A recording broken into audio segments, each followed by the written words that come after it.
Hello and namaste. Did you know that the cavity of brains, the ventricles play a vital role in the protecting and nursing for brain. I feel that understanding these structure can help us appreciate how to brain functions effectively and it benefits is the shading height and condition like hypothalamus. तो मेरा नाम है शालिनी राव, मैं digital biology शास्त्र की digital रचयिता हूँ। आपको हमारा वीडियो पसंद आए तो लाइक करें, शेयर करें, साथ ही सब्सक्राइब करें। तो स्टार्ट करते हैं हम अपना टॉपिक। हमारा क्या चल रहा है, ह्यूमन फिजियोलॉजी चल रहा है, जिसमें कि हम क्या कर रहे हैं, नर्व कंट्रोल्स एंड कोऑर्डिनेशन वाला टॉपिक कर रहे हैं। इससे पहले हमने अपना बहुत ही सक्सेसफुली तरीके से डाइजेस्टिव सिस्टम को भी कवर किया, रिस्पिरेटरी सिस्टम को भी किया और आपका सर्कुलेटरी सिस्टम और लोकोमोशन एंड मूवमेंट ये वाला टॉपिक भी पूरी तरह से हमने सारे सिस्टम्स को वन बाय वन और विथ फिगर अच्छे से डिस्क्राइब किया है और अच्छे से अंडरस्टैंड हुए हैं आप सभी। तो हमारा ये इस पार्ट का क्या पार्ट 3 है आपका, ये टॉपिक का पार्ट 1 और 2 में हमने क्या देखा कि हमने बेसिक स्ट्रक्चर एंड फंक्शन के बारे में देखा कि नर्वस सिस्टम की बेसिक स्ट्रक्चर और फंक्शन क्या होती है, न्यूरॉन्स होते हैं। फिर हमने स्ट्रक्चर देखा कि इसका ब्रेन का, ब्रेन मोस्टली आपके 3 पार्ट में डिवाइड होता है। और आज इस वाले टॉपिक में क्योंकि सारा मैं रिवाइज कराने चलूंगी तो हमारा ये आगे सिलेबस नहीं रन कर पाएगा, इसके लिए मैं लास्ट में आपको रिकैप दे दूंगी कि हमने पिछले पार्ट 1 और पार्ट 2 में आपको क्या से क्या ही कराया है। तो अभी कंटिन्यू हम क्या करते हैं, अपने टॉपिक को आगे बढ़ाते हैं। फिर हम जब लास्ट में रहेगा तो मैं 10 मिनट के लिए आपको रिकैप दूंगी सारा पार्ट 1 और पार्ट 2 का। तो हम यहाँ पर देखेंगे कैविटी ऑफ ब्रेन्स। तो कैविटी ऑफ ब्रेन्स हमने जैसे ब्रेन देखा कि ब्रेन के 3 पार्ट होते हैं। अब हम ये देखेंगे कि ब्रेन के अंदर जो कैविटी सेपरेट है उसमें कैसे, अब हमें पता है कि ब्रेन में क्या होता है, वेंट्राइकल्स होते हैं। तो वो वेंट्राइकल्स की पोजीशन कहाँ होती है, कि आपके फॉर ब्रेन में कितनी वेंट्राइकल्स होती है, हिड ब्रेन में कितनी होती है, मिड ब्रेन में कितनी होती है, ये पोजीशन हम देखने के लिए यहाँ पर हम कैविटी ऑफ ब्रेन्स की स्टडी करना पड़ेगा हमको। तो हम कैविटी ऑफ ब्रेन्स, ये इसे क्या वेंट्राइकल्स भी बोलते हैं, या अब क्या होता है कि वेंट्राइकल्स जो होती है वो फ्लूइड से भरी रहती है। किससे, आपका सीएसएफ फ्लूइड से भरी रहती है। अब सीएसएफ का फुल फॉर्म क्या है आपका, सैलिवो स्पाइनल फ्लूइड। ये फ्लूइड भरा हुआ होता है हमारे ब्रेन में। तो अब देखते हैं कि वेंट्राइकल्स की पोजीशन क्या होती है। जैसे कि सबसे पहले हमने देखा था कि हमारा जो ब्रेन है 2 पार्ट में डिवाइड होता है, हमारा राइट हेमिस्फीयर और लेफ्ट हेमिस्फीयर। तो वही आपका डिवाइडेशन यहाँ पर राइट साइड और लेफ्ट साइड का दिया है। तो जो राइट हेमिस्फीयर है और लेफ्ट हेमिस्फीयर किसके, सेरिब्रम के पार्ट में। और सेरिब्रम किस में आता है, आपके फॉरब्रेन में आता है। फॉरब्रेन में हमने डिफरेंट पार्ट भी आपको बताए हैं, और इसलिए तो कहती हूँ कि आप प्रीवियस पार्ट देखकर ही कंटिन्यू पार्ट को करेंगे। अगर आपने पार्ट 1 और पार्ट 2 नहीं देखा तो यहाँ चीजें आपको उतनी ज्यादा अच्छी तरह से समझ में नहीं आएंगे जितनी अच्छी तरीके से आनी चाहिए। तो आपका क्या है, सेरिब्रम वाले पार्ट में क्या है, आपका राइट हेमिस्फीयर और लेफ्ट हेमिस्फीयर। अब इसी में क्या है कि आपका यहाँ पर फर्स्ट और सेकंड 2 वेंट्रिकल्स यहाँ प्रेजेंट होती है। अब यहीं पर देखिए आपका जो यहाँ पर एक होल स्ट्रक्चर होता है।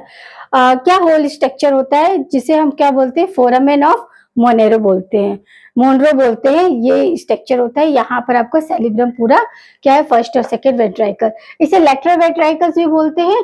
ये इसे क्या बोलते हैं, पैरासील्स भी बोलते हैं। क्या बोलते हैं, पैरासील्स भी बोलते हैं। किसे, फर्स्ट और सेकंड दोनों वेंट्रिकल्स को कंबाइंड फॉर्म में क्या बोलते हैं, लेटरल वेंट्रिकल्स बोलते हैं या फिर पोरोसिल बोलते हैं। अब आपका क्या है, यहाँ आया आपका, जब हमारा क्या सेरिब्रम वाला पार्ट हो गया जहाँ पे हमारे 2 वेंट्रिकल्स हमको मिले। अब हम जिन्हें आते हैं तो इनका बीच में जो आपका डाइसेफ्लॉन स्टार्ट हो, उससे पीछे यहाँ पर क्या होल स्ट्रक्चर होता है जिसे फोरामेन ऑफ मोनरो बोलते हैं। अब नीचे आए डाइसेफ्लॉन। डाइसेफ्लॉन में हमारा डाइसेफ्लॉन भी क्या है, आपका किसका पार्ट है, ये भी हमारे किसका, फॉरब्रेन का ही पार्ट है। अब इसमें हमारे क्या थर्ड वेंट्रिकल्स प्रेजेंट होती है। तो इस तरह हम सेरिब्रम से डाइसेफ्लॉन तक देखते हैं तो हमें सेकेंड, फर्स्ट और थर्ड 3 वेंट्रिकल्स मिली, और ये तीनों क्या है, आपके फॉरब्रेन का ही पार्ट है। तो हम ये कह सकते हैं कि फॉरब्रेन में आपके 3 वेंट्रिकल्स मिलती हैं। तो ये 3 वेंट्रिकल्स होगी। अब थर्ड वाली जो होती है डाइसेफ्लॉन में मिलती है। अब इसके बाद हम देखते हैं मिड ब्रेन। मिड ब्रेन में कोई भी वेंट्रिकल्स नहीं होती है। ये आपको याद रखना है कि मिड ब्रेन ऐसा ब्रेन का पार्ट है जहां पर किसी भी तरीके का कोई भी वेंट्रिकल्स नहीं मिलती है। अब इसके पीछे आते हैं हम हिड ब्रेन। ये क्या है, आपका मेडुला ऑब्लिगेटा है, जिसे हम हिड ब्रेन में ये आता है। और इसमें इसमें आपकी क्या होती है फोर्थ, यानी कि 1 वेंट्रिकल्स कहाँ मिल रही है, हिप ब्रेन में। तो हम कह सकते हैं कि हमें 4 वेंट्रिकल्स होती है हमारे कहाँ कहाँ पर। पहला जो होता है आपका सेरिब्रम में होता है, कितनी होती है, फर्स्ट और सेकंड होती है, और थर्ड जो होती है वो हमारे डाइसेफेलॉन वाले पार्ट में। इस तरह हमारे 3 वेंट्रिकल्स हो गए। फिर हमारा जो चौथा वेंट्रिकल्स होता है वो हिप ब्रेन में होता है, क्योंकि मिड ब्रेन में कोई भी वेंट्रिकल्स प्रेजेंट नहीं होता है। तो हमारा यहाँ पर ये हो गया। अब देखिए यहाँ पर ये बात आती है कि जो हमारे ये ब्रेन है, अब ये फ्लूइड बनाता कौन है और ये फ्लूइड किस तरह ट्रांसफर होता है, क्योंकि ऐसा तो नहीं कि एक जगह पूरे ब्रेन में ट्रांसफर होना चाहिए, फॉरब्रेन को भी पहुंचना चाहिए, हिप ब्रेन, मिड ब्रेन, सब जगह ये फ्लूइड होना चाहिए। तो ये किस तरह सीक्रेट होता है और कैसे आपका हिप ब्रेन से फॉरब्रेन में जाता है, मिड ब्रेन में जाता है, उसको हम देखेंगे कि आपका जो डाइसेफेलॉन है उसके अपर पार्ट पे क्या इस तरह स्ट्रक्चर होता है। इसे क्या बोलते हैं, एसीपी, यानी कि आपका एंट्रीकोडाइल फेलेक्स। ये क्या होता है, ये आपका बनाता है क्या, ये बनाता है आपका फ्लूइड। ये फ्लूइड बनाने के लिए रिस्पॉन्सिबल होता है, ये फ्लूइड बनाता है। और ये जो फोरामेन मोनरो है, ये होल है, इसी से क्या होता है, वेंट्रिकल 1 और 2 में आपका ये फ्लूइड पास होता है। समझ आया कि फ्लूइड कौन बना रहा है, आपका एसीपी। एसीपी बोले तो आपका एंटीक्रोनाइड फेलिक्स ये बना रहा है, और ये इस पोर्शन में आपका कहा फॉरब्रेन में कौन पास कर रहा है, फोरामेन ऑफ मोनरो। ये होल है, इसी होल से क्या होता है, लिक्विड क्या होता है, फ्लूइड आपका वेंट्रिकल 1 और 2 में जाता है। अब इसके बाद देखिए यहाँ का पार्ट तो ये हो गया, मगर अब मिड ब्रेन में तो कोई वेंट्रिकल्स नहीं है। अब यहाँ पर ये फ्लूइड कैसे आएगा, यहाँ एक डक्ट होती है, क्या होती है, डक्ट। वो डक्ट क्या है आपका, एटर, या फिर आपका एक्वेडक्ट ऑफ साइनिविनस ये बोलते हैं। ये डक्ट यहाँ पर कहा, मिड ब्रेन, क्योंकि मिड ब्रेन में कोई वेंट्रिकल्स नहीं है, केवल डक्ट प्रेजेंट होती है। फिर आता है आपका हिड ब्रेन वाला पार्ट। अब हिड ब्रेन वाले पार्ट में आपका जो मेन ब्रेन जो है वो हिड ब्रेन से कनेक्ट हो रहा है, तो वहां पर भी आपका एसीपी की तरह यहाँ सेल्स मिलती है। ये सेल होती है पीसीपी, यानी कि आपका पोस्टीरियर स्क्लेराइड फ्लेक्स। ये पोस्टीरियर होती है क्योंकि पीछे की तरफ है, ये हिड ब्रेन में है ना, तो ये पोस्टीरियर हो गई। तो यहाँ ये फ्लूइड को क्या करती है, बनाती है और फ्लो करती है, सीक्रेट करती है। अब ये जो हुआ, अब यहाँ से क्वेश्चन क्या बनता है आपका, 4 वेंट्रिकल्स का, 4 वेंट्रिकल्स को क्या बोलते हैं, मेलोसील बोलते हैं। आप फर्स्ट और सेकंड को क्या बोल रहे थे, पोरोसील्स बोल रहे थे। ये हुआ। अब जो 4 है आपका क्या है, फोरामेन ऑफ लूसा। कभी कभी क्वेश्चन पूछते हैं कि 2 होल्स होते हैं किसमें, आपके हिड ब्रेन में, एक ऊपर की, ये पेयर में होते हैं। हमेशा याद रखना कि फोरामेन ऑफ लूसा ये क्या है, पेयर्ड होल होते हैं, किसमें होते हैं, हिड ब्रेन में। और यहीं पर आपका एक सिंगल होल भी होता है जिसे बोलते हैं फोरामेन ऑफ मैग्नेडाई। ये क्या है, ये सिंगल है। तो आपको क्वेश्चन पूछा जाता है कि मतलब कौन सा होल, या फिर ये बोलते हैं कि फोरामेन ऑफ लूसा पेयर्ड सेल है या फिर आपके अनपेयर्ड, तो आपको बताना है कि पेयर्ड है। तो क्वेश्चन कहाँ कहाँ से आपको, देखो ये इंपॉर्टेंट मार्क करना है। और आपका क्वेश्चन यहाँ से बनता है, फोरामेन ऑफ पूछते हैं और लूसा पूछते हैं, ये आपको क्या करना है, इंपॉर्टेंट मार्क करना। तो ये आपका क्या था, कैविटी ऑफ ब्रेन थी। अब हम आगे देखेंगे कि ये जो आपका CSF यानी कि जो लिक्विड है, ये लिक्विड का नेचर क्या होता है, किससे आपका सीक्रेट होता है, कौन बनाने के लिए रिस्पॉन्सिबल होता है, ये सारा हम अभी आगे देखने वाले हैं। ये फिगर में आपको कोई भी प्रॉब्लम मुझे नहीं लगता है कि, क्योंकि सारा कुछ सिस्टमैटिक आपका क्या है कि सेरिब्रम, फोरामेन और आपका डाइसेफेलॉन, ये सारे किसके पार्ट है, आपके फोरब्रेन के। और यहाँ पे हमारा फर्स्ट वेंट्रिकल, सेकंड वेंट्रिकल और थर्ड तीनों मिल रही है। तो यहाँ कह सकते हैं हम कि 3 वेंट्रिकल हमारी फोरब्रेन में प्रेजेंट होती है, और मिड ब्रेन में कोई भी वेंट्रिकल्स नहीं होती, नो वेंट्रिकल्स। क्वेश्चन बने तो आपको हमेशा याद रखना है कि आपकी वेंट्रिकल नो किसमें नहीं है, आपकी मिड ब्रेन में। हिड ब्रेन में आपकी क्या है, 1 वेंट्रिकल्स है जो कि 4 है। समझ आया, इस तरह आपको ऐसी चीजें क्या करनी है, विद फिगर अपने माइंड में क्या करना है, थोड़ा तो समझ के लेना है कि किस तरह आपका क्वेश्चन कहाँ से बन सकता है। तो क्वेश्चन आप जब, ये बहुत इंपॉर्टेंट टॉपिक है और क्वेश्चन इसी तरीके से यहाँ से बनते हैं। और एक और मैंने बताया है कि आपका जो वेंट्रिकल्स और आपका क्या है, परकंजे, ये भी आपके 2 स्ट्रक्चर है जो कि आपकी हार्ट और किसमें, आपके नर्वस सिस्टम में कॉमन होती है, ब्रेन में भी मिलते हैं और हार्ट में भी मिलते हैं। तो आपको ये भी याद रखना है कि परकिंजे फाइबर पूछा गया तो आपको कोई कंफ्यूजन नहीं होना चाहिए, फाइबर आपके हार्ट में प्रेजेंट होते हैं। और परकिंजे सेल पूछा गया तो परकिंजे सेल जो होती है वो हमारी किसमें प्रेजेंट होती है, वो हमारे ब्रेन में होती है। अब हम देखेंगे CSF यानी कि सेरिब्रो स्पाइनल फ्लूइड। इस सेल्युलो स्पाइनल फ्लूइड का नेचर कैसा होता है, नेचर इसका एल्कलाइन होता है। और इसे कौन प्रोड्यूस करता है, इसे प्रोड्यूस करता है ACP और PCR। ACP और PCR मतलब आपका क्या है, एंटीकोराइड फ्लेक्स और आपका पोस्टीरियर इलेक्ट्रोलिटिक फ्लेक्स, ये आपके क्या करते हैं, इनको सीक्रेट प्रोड्यूस करते हैं। प्रेजेंट कहाँ होती है, वेंट्रिकल्स ऑफ ब्रेन, ब्रेन की कैविटी में ये प्रेजेंट होते हैं। कोराइड फ्लेक्स होती है जो कि सिंथेसाइज करती है, किसको सिंथेसाइज करने का काम करती है, सिंथेसाइज करती है सेल्युलो स्पाइनल फ्लूइड को। सेल्युलो स्पाइनल फ्लूइड दो तरीके के आपके सेल से बनता है, प्रोड्यूस होता है, जो कि ACP और आपको फॉर ब्रेन में ACP है जो कि क्या है, एंटीकोराइड फ्लेक्स। ये रूट ऑफ किसकी होती है, रूट ऑफ डाइसेफेलॉन, रूट ऑफ डाइसेफेलॉन। और जबकि दूसरा है PCP यानी कि पोस्टीरियर कोराइड फ्लेक्स, ये क्या है, रूट ऑफ मेडुला ऑब्लिगेटा, ये मेडुला ऑब्लिगेटा का रूट होता है। जबकि जो आपका PCR होता है, ACP होता है, वो रूट ऑफ डाइसेफेलॉन होता है। अब इनके फंक्शंस क्या होते हैं, देखते हैं हम इनके फंक्शन क्या होते हैं। न्यूट्रिशन देते हैं किसको, CNS को, आपका सेंट्रल नर्वस सिस्टम को क्या करते हैं, न्यूट्रिशन देने का काम देते हैं। और शॉक एब्जॉर्ब, कोई शॉक लगता है तो उससे ये क्या करते हैं, प्रिवेंट करते हैं। प्रोवाइड बायोवेंसी टू ब्रेन, मतलब हमारे ब्रेन का वेट कितना होता है, कम से कम 1.5 किलो होता है, मगर हमें ये फील होता है कि हम 1.5 किलो का वजन लिए हुए हैं, हमें ऐसा फील नहीं होता है। तो ये क्या है, हमारे ब्रेन की जो बायोवेंसी है उसको भी क्या करता है, रिफ्लेक्ट करता है, क्या करता है कि हमें ये पता नहीं चलता है कि हम इतना भारी ब्रेन को लेके घूम रहे हैं। तो ये एक तरह से इस तरह का भी काम करता है। न्यूरोसेल और आपका सब आर्चिनॉइड स्पेस होते हैं इसमें, जिसमें कि ये पूरे वेंट्रिकल्स क्या होते हैं, फैलते और सिकुड़ते रहते हैं। तो ये हमारे क्या था, कैविटी ऑफ ब्रेन था, कि क्या उसमें भरा हुआ होता है, CSF भरा हुआ होता है, किसके लिए रिस्पॉन्सिबल होता है, ये आपका एल्कलाइन नेचर होता है। आर्कोक्वाइड जो सेल्स होती है वो इसे सीक्रेट करती है, दो तरीके की होती है मोस्टली आपकी, ACP और PCP। और ACP जो होती है वो रूट ऑफ क्या होती है, रूट ऑफ डाइसेफेलॉन होती है, जबकि PCR जो होता है वो रूट ऑफ मेडुला ऑब्लिगेटा, क्योंकि ये प्रेजेंट होती है हिट ब्रेन में, और जो आपका ACP है वो प्रेजेंट है आपके फॉर ब्रेन में।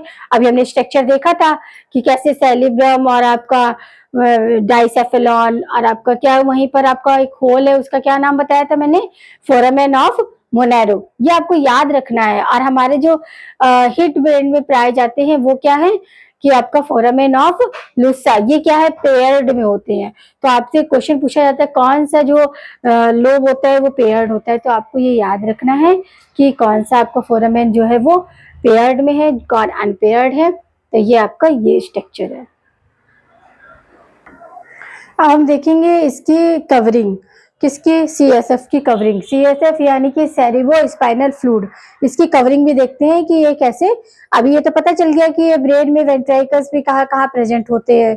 आपका जो एक होता है वो आपका रूट ऑफ डाइसेफेलॉन होता है, एक रूट ऑफ मेडुला ऑब्लिगेटा होता है। अब इसकी कवरिंग देखते हैं, तो कवरिंग क्या होती है, कवरिंग ऑफ CNS यानी कि सेरिब्रो स्पाइनल फ्लूइड। इसकी जो कवरिंग क्या होती है, देखो इसकी कवरिंग जो है, किसकी कवरिंग, आपकी सेंट्रल नर्वस सिस्टम की। तो सेंट्रल नर्वस सिस्टम की कवरिंग आपकी कैसे होती है, कि आपके इसको क्या बोलते हैं, मेनिंजस बोलते हैं, क्या बोलते हैं, मेनिंजस।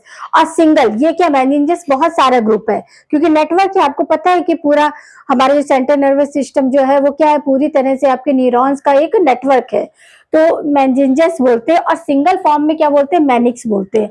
इसको आप ये अच्छे से लिखिएगा ताकि इसको याद रहे कि आपका क्या है, ये इंपॉर्टेंट करिए कि सिंगल फॉर्म जो होता है वो मैनिक्स होता है, और कंपैक्ट फॉर्म में से क्या बोलते हैं, मेनिंजस बोलते हैं। दो तरीके के होते हैं आपके, क्या होते हैं, सॉरी 3 तरीके के होते हैं, ड्यूरामेटर होता है, आर्किक्वाइड मैटर होता है, और पाईमीटर होता है। ये आपके क्या है, मेनिंजस 3 टाइप है, कि ड्यूरामेटर, आर्टिमेटर एंड पाईमीटर। ड्यूरामेटर और आर्चिक्वाइड मैटर के दोनों के स्पेस को मिला के क्या बोलते हैं, सबड्यूरल स्पेस बोलते हैं। क्या बोलते हैं, सबड्यूरल स्पेस। वही आपका एंटरक्वाइड एराक्वाइड मैटर और आपका पाई मैटर के स्पेस को मिला के क्या बोलते हैं, इनको बोलते हैं सबक्यूराक्वाइड स्पेस। क्या बोलते हैं, सबक्यूरा स्पेस के स्पेस ये बोलते हैं।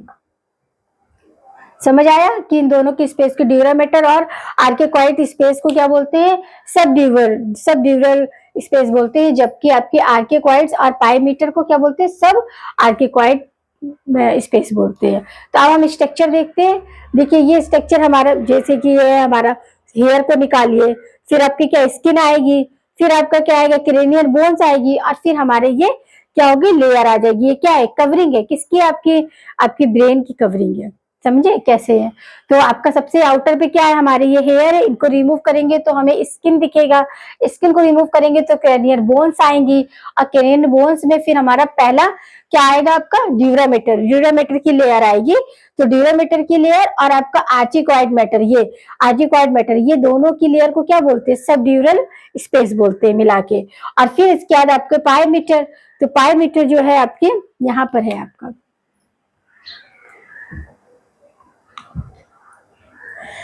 पाईमीटर और आपका एक्वाईमीटर, इन दोनों के बीच को क्या बोलते हैं, सबक्वाइडल बोलते हैं। तो समझ आया कि आपको किस तरह, तो ऐसी चीजें आपको क्या करनी है, समझनी है कि किस तरह आप समझेंगे, किस तरह क्या करना है। तो हमारा क्या है, covering of CNS, central nervous system की कवरिंग क्या है, उसे मेनिंजेस बोलते हैं ग्रुप में, और सिंगल बोलेंगे तो मैनिक्स बोल देंगे। 3 लेयर होती है आपके, ड्यूरामीटर होता है, आर्चिकॉइड मीटर होता है, और पाईमीटर होता है। अब यहाँ पर देखो, हमने हेयर को रिमूव किया तो हमारी स्किन आएगी, स्किन को रिमूव करने के बाद हमारा क्या आएगा, क्रेनियल बोन्स आएगा। क्रेनियल बोन्स के बाद हमारा क्या, जैसे ही हमने क्रेनियल बोन्स किया तो हमारा क्या होता है, ड्यूरामीटर वाला कवरिंग आता है। ड्यूरामीटर और आपका आर्किकॉइड मैटर, इसके दोनों को कवरिंग को क्या बोलते हैं, सब ड्यूरल बोलते हैं। और फिर आपका आएगा पाईमीटर और आपका आर्चिकॉइड लेयर को, उसको क्या बोलते हैं, सब आर्चिकॉइड लेयर बोलते हैं, स्पेस बोलते हैं। तो ये फिर ये हमारा ब्रेन है। तो इस तरह हमारा क्या हुआ कि यहाँ पर हमने ब्रेन की कैविटी को देखा इस पार्ट में। इससे पहले हमने पार्ट 2 में क्या देखा था, आपके ब्रेन की स्ट्रक्चर को देखा था, पूरा देखा था कि किस तरह आपके फॉर ब्रेन में क्या क्या प्रेजेंट है, हिड ब्रेन में क्या है, और आपका मिड ब्रेन में क्या क्या पोजीशन है। इसी तरह हमने कैविटी में भी देखा कि कहाँ पर आपका किस तरह से चीजें क्या है ज्वाइंट हो रही है, कहाँ आपके फॉर ब्रेन में क्या है, आपका फर्स्ट और सेकेंड, और साथ ही थर्ड वेंट्राइकल, तीन वेंट्राइकल्स हमारी फॉर ब्रेन में मिलती है। 2 कहाँ होती है, आपकी राइट हेमिस्फीयर और लेफ्ट हेमिस्फीयर में, सेकेंड और फर्स्ट, और जो थर्ड होती है वो ड्यूरामीटर में होती है। और आपके 4 जो होती है वो कहाँ होती है, आपकी हिड ब्रेन में होती है, ऑब्लिगेटा मेडुला की रूट होती है, रूट ऑफ मेडुला ऑब्लिगेटा। वैसे ही आपका फर्स्ट आपका जो एसीपी है वो भी क्या, किसकी रूट होती है, जो सीक्रेट करते हैं आपके फ्लूइड को, सीएसएफ को, उसका क्या होता है, ड्यूरामीटर रूट ऑफ एसीएफ। इसी तरह आपने देखा कि जो मिड ब्रेन है उसमें किसी भी तरह की कोई वेंट्रिकल्स नहीं मिलती है। अब इसी में कुछ पॉइंट होते हैं, जैसे कि आपका फोरामेन ऑफ लूसा कहाँ है, तो फोरामेन ऑफ लूसा की पोजीशन कहाँ है, आपका मेडुला ऑब्लिगेटा में है। तो आपको, और ये पेयर्ड होता है, क्या होता है, पेयर्ड होता है। इसी तरह आपका फोरामेन ऑफ मैग्नीराइज है, ये कहाँ है, ये भी आपका फोरम कहाँ पर है, आपका हिड ब्रेन में ही है। और आपका फोरामेन ऑफ क्या, मोनरा, ये कहाँ है आपका, ये अपर साइड में, यानी कि सेरिब्रम में है, आपका ड्यूरामीटर के ऊपर की पोजीशन है। तो ये आपको पोजीशन याद रखनी है, क्योंकि कभी कभी क्वेश्चंस क्या है, कहीं से भी बन सकते हैं, और इम्पोर्टेंट क्वेश्चन है, इम्पोर्टेंट टॉपिक है, और ये आपका फिगर भी इम्पोर्टेंट है। तो कोशिश यही करिएगा कि आप फिगर के साथ रिवीजन करें, फिगर के साथ ही पढ़ें। ऐसा नहीं कि हम बाद में पहले हम थ्योरी देख लेते हैं, थ्योरी नहीं, आप फिगर के साथ ही करेंगे तो चीजें सब क्लियर होती जाएंगी, आपको किसी भी तरीके का कोई डाउट नहीं होगा। क्योंकि छोटा सा डाउट और आपके क्वेश्चन क्या हो जाते हैं, गलत हो जाते हैं। आपको क्वेश्चन गलत नहीं करने हैं। क्यों नहीं करने हैं, क्योंकि आपको अपनी फुल स्ट्रेंथ से पढ़ना है और अपना रिवीजन करना है। मैं बार बार कहती हूँ कि रिवीजन जितना करेंगे वही आपका रिजल्ट है। इसलिए आपको रिजल्ट बनाने के लिए क्या करना होगा, रिवीजन करना होगा।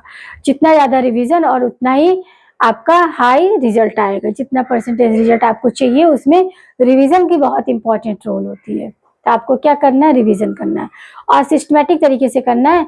डायग्राम भी बनाना, जहाँ इंपॉर्टेंट है वहाँ डायग्राम, क्योंकि डायग्राम से कोई चीज आप क्लियर करोगे आपको कंसेप्ट बिल्कुल कोई डाउट आएगा ही नहीं एग्जाम में आपको कोई डाउट भी नहीं आएगा, और आप अपने जो भी आपकी जो नेचुरली स्पीड है उसी से आप अपना क्वेश्चन पुट करोगे। ऐसा नहीं आ रहा तो आपका पेपर छूट रहा है, ऐसा कुछ भी नहीं होगा। क्यों? क्योंकि आपने पहले दिन से किया है, बीच में नहीं भी किया है बट आप रिवीजन करोगे तो वो टाइम ड्यूरेशन जब आपने नहीं स्टडी किया है तो वो भी कवर हो सकता है। मगर रिवीजन नहीं करेंगे तो आपको प्रॉब्लम हो सकती है। रिवीजन नहीं करेंगे तो चीजें आपकी क्या होगी, स्ट्रांग नहीं होंगी, और आपको जो चीजें पढ़ी हुई है ना उनको भी रिवाइज करने में आपको टाइम लगेगा। इसलिए जब आप पढ़ रहे हो, नेक्स्ट लेसन स्टार्ट करेंगे, तो आप पहला क्या करें कि जो आपने पिछले हफ्ते पढ़ा है या फिर पिछले 2-3 दिन पढ़ा है उसको रिवीजन जरूर करना है। भले मतलब 15 मिनट नहीं करें मगर अपना 10 मिनट एक बार एक मोटी निगाह से उसको देख लीजिए कि हमने आखिर पढ़ा क्या था। क्योंकि कभी कभी कैसा होता है, क्विक रिवीजन भी हमें बहुत जल्दी से याद हो जाता है, तो क्विक रिवाइज करेंगे तो वो भी बेटर रहेगा। तो अब हम आगे के पार्ट में देखेंगे कि आपका जो पार्ट ऑफ फॉर ब्रेन के सारे पार्ट देखेंगे, कितने उसमें लोब्स होते हैं, कैविटी होती है, क्योंकि उससे भी क्वेश्चन बहुत बनता है। तो इस तरह हम आगे अपने टॉपिक को क्या करने वाले हैं, कंटिन्यू करने वाले हैं। तो अभी हमारा क्या हुआ, स्ट्रक्चर ऑफ ब्रेन हुआ है, कैविटी ऑफ ब्रेन हुआ है और स्ट्रक्चर ऑफ न्यूरॉन हुआ है। इन सबको आपको बैठ के अच्छे से रिवाइज करना है। नेक्स्ट में हम एक एक करके पार्ट लेंगे। फॉर ब्रेन का पहले पार्ट लेंगे, फिर मिड ब्रेन का लेंगे, हिड ब्रेन का लेंगे।